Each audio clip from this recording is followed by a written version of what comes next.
যত তাড়াতাড়ি সম্ভব আমরা গণতন্ত্রে ফিরতে চাই। আর গণতন্ত্রে ফিরতে হলে বাংলাদেশে অবাধ এবং নিরপেক্ষ একটি জাতীয় সংসদ নির্বাচিত হতে হবে এবং নির্বাচিত সরকার হতে হবে, নইলে গণতন্ত্রে ফেরা যাবে না।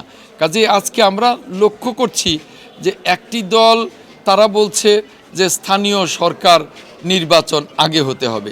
2 দিন আগেই ওই দলটি বলেছে যে আগামী রোজার আগেই জাতীয় সংসদের নির্বাচন হতে হবে। তার মানে দলটির কথায় খুব অসংলগ্নতা আছে।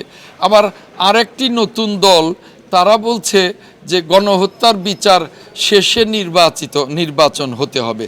তার মানে কি? এই সমস্ত কথা বলে জাতীয় সংসদ নির্বাচনকে প্রলম্বিত করবার যে অপচেষ্টা, এটাকে 5ই অগাস্টের যে গণ অভ্যুত্থান, সেই গণ অভ্যুত্থানের সাথেই বেইমানি বা বিশ্বাসঘাতকতার সামিল বলে আমি মনে করি।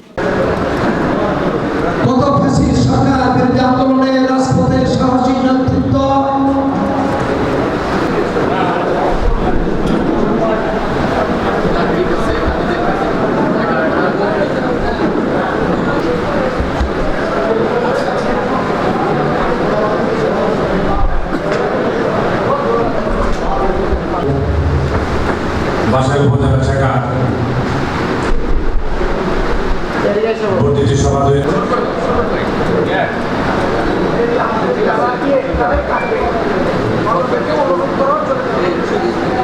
জেলা বিএনপির বারবার নির্বাচিত সভাপতি,